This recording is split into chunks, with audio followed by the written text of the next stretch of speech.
Hello, welcome to Biography TV. If you're new here, please subscribe and turn on the notification so you don't miss our next video. Biography of Kenneth David Buchizya Kaunda.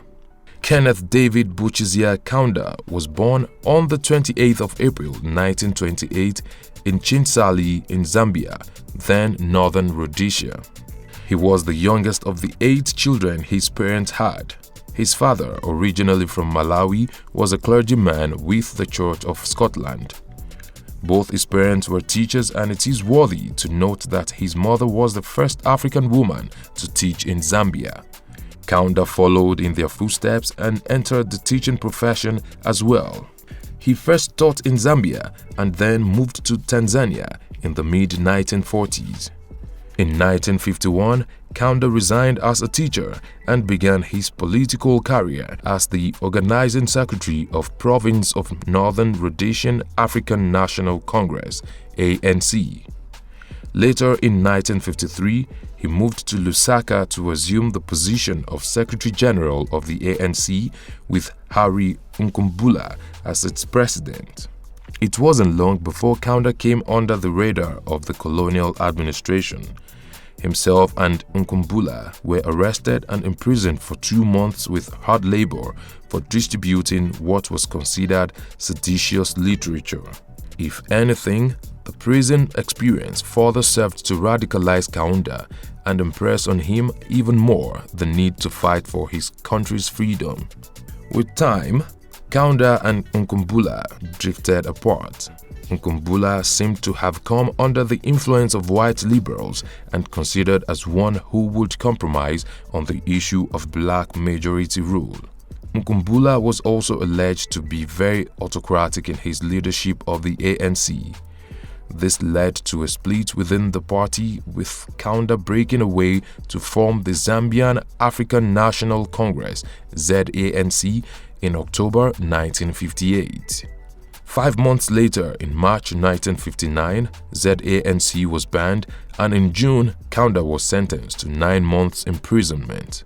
While Kaunda was in prison, other prominent members of the ANC broke away as well. Chona and other nationalists went on to form the United National Independence Party (UNIP) in October 1959, and Chona became the president. However, he only saw himself as holding the fort for Kaunda. When Kaunda was released from prison in January 1960, he was elected the president of the UNIP. That same year, Kaunda traveled to Atlanta in the United States and visited Martin Luther King Jr.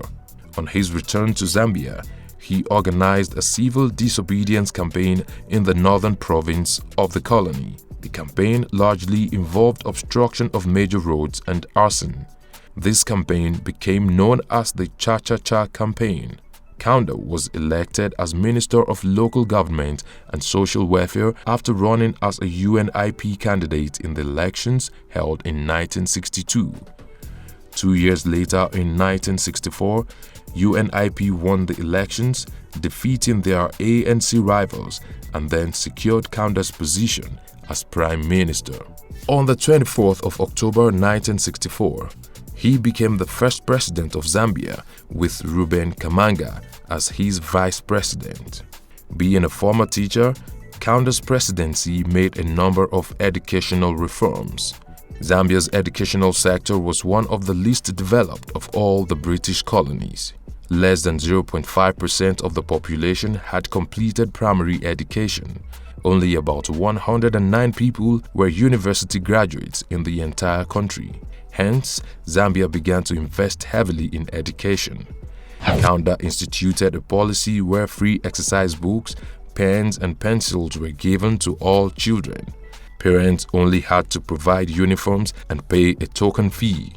This greatly impacted the educational sector. Kaunda, who had ridden on the wings of popular support and goodwill of the people, with time became increasingly autocratic in his leadership. In 1973, apart from the ruling UNIP, all political parties were banned through an amendment of the Constitution. This marked the beginning of a legal dictatorship in Zambia. The political crisis, along with ill-timed economic policies that further impoverished the people, worked to make Kaunda more unpopular with the people. After about 3 decades in power, international pressure began to mount, forcing Kaunda to revise the policies that kept him in power. New political parties were given permission to operate, and in 1991, after a multi-party election, Kaunda was voted out in a landslide victory for Frederick Chiluba of the Movement for Multi-Party Democracy (MMD). Chiluba got over 70% of the votes. After leaving office, Kaunda was often at loggerhead with Chiluba's government and the MMD. Chiluba at the time attempted to deport Kaunda on the grounds that he was a Malawian, given his parental heritage.